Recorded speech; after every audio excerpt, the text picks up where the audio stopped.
Welcome to this Zentangle Quickie. My name is Heather Hartwick Gladden. I'm a certified Zentangle teacher.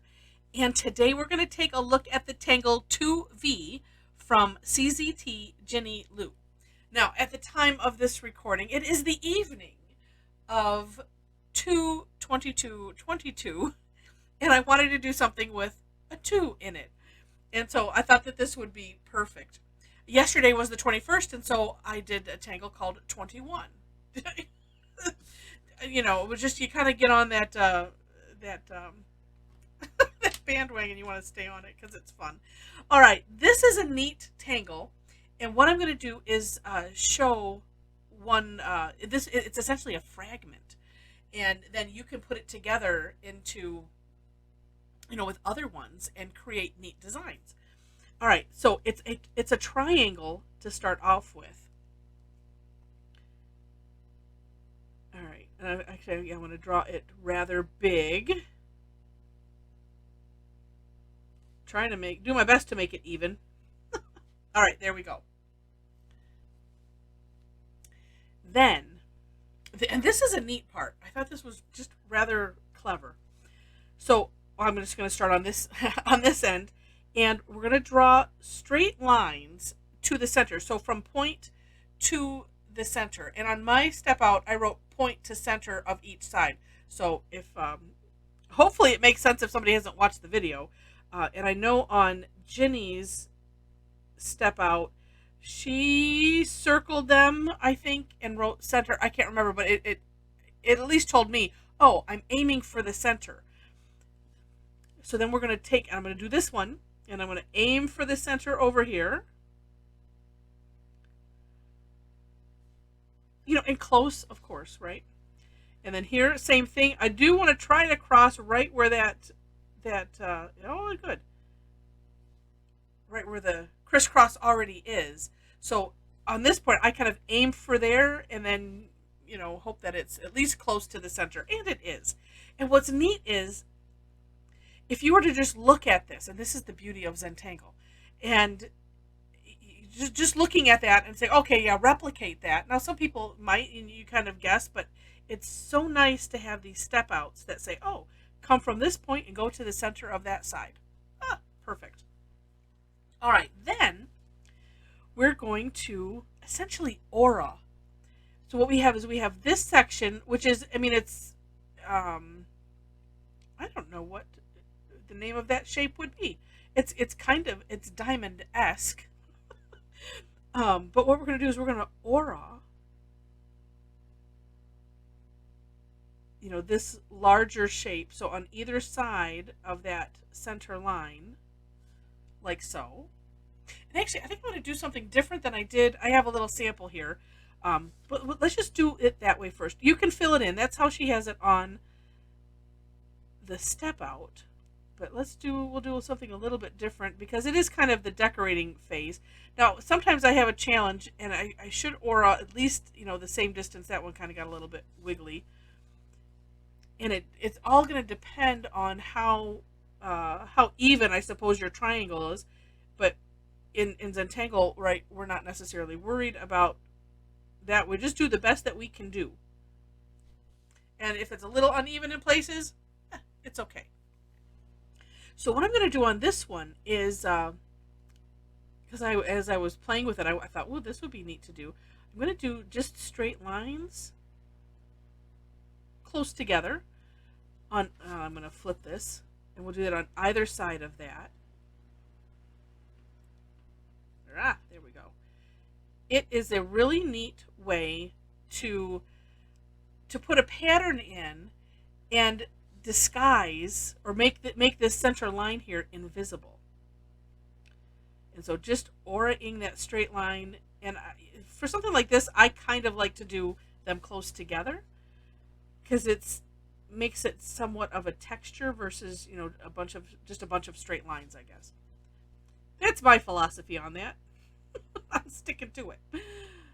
And I also try to have a light touch, so which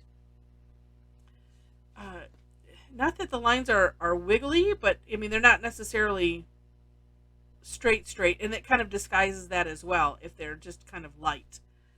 Again, because it's a texture. And look at how neat that looks. Then she has us doing some rounding at the tips, or at every intersection. And so you can either make it straight across, and for some of these, like up here even at the top, it's maybe almost easier to make it a straight line versus a curved line. I guess a curved line would, that's really more of the rounding because it's curved. But sometimes, and it just depends on what size tangle that you have done.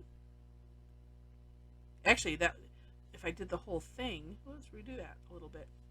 Because we're filling in, we can adjust. But, it's one of those, I'll leave that up to you. Because sometimes it's nice when it's something that's angular like this or geometric to kind of keep with that. And then at the same time, it's a nice contrast if you have some little curves in there. Oh, I got one more here. I love that it can just go either way and everything is okay. Makes me sound a little dingy, but, it's all right. So there it is. That is 2V. And now here it is with 6 of them put together and all filled in. Let me get that straight there. And so what's neat about it is the steps are easy, especially if you're looking for a pattern that is rather dramatic, and because of the amount of fill in. Although this lightens it up nicely, I'm liking it both ways. But also something where it has a lot of repetitiveness, and even just the filling in is repetitive also. And so if you're looking for something that you can kind of lose yourself in, and where you're using this more for the meditative, mindful benefit, or just as like, I just don't want to think. It's like, oh, well, I can do this. And then, just keep adding triangles on. It doesn't have to make any particular shape. I was trying to make a hexagon. It's a squatty hexagon, apparently. But it is a fun tangle. So I hope you enjoyed it. And if you did, would love to have a thumbs up on the video. Feel free to share it. If you're not a subscriber to the channel already, would love to have you be a subscriber. Of course, subscribing to the channel is free. And I am posting daily, just so you know. And then occasionally I'll do replays of classes that we do. And occasionally I'll have some extra postings. So what you'll want to do is make sure to hit the select your notifications on how you want to be notified.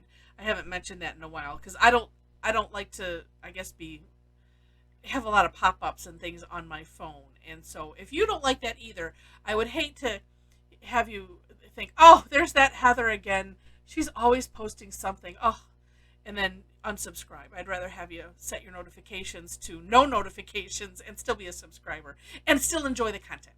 So in the description section, you'll find links to the step outs, as well as ways to connect with me. As I mentioned, I do classes, both some that have a fee and some that are, actually a lot of them that are free. And would love to have you join sometime. I do have a membership club. I'll just give a quick plug for that. If you enjoy the sessions that I do, there is information about that, the Tangle Addicts membership club on the website. And I will be setting a date soon. Right now, it's still kind of a special as I was getting things sorted out and figuring out exactly what I wanted to do. So I have a special running where you can be a founding member. But that's probably going to end the 1st of April. So do take a look at that if you think you're interested. Join us for a free session to kind of get the style. Watch some replays. You'll understand from there. We have a lot of fun as we tangle, and would love to have you join us. All right. With that, thanks for letting me plug all those things. And again, thanks so much for watching, and I wish you happy tangling.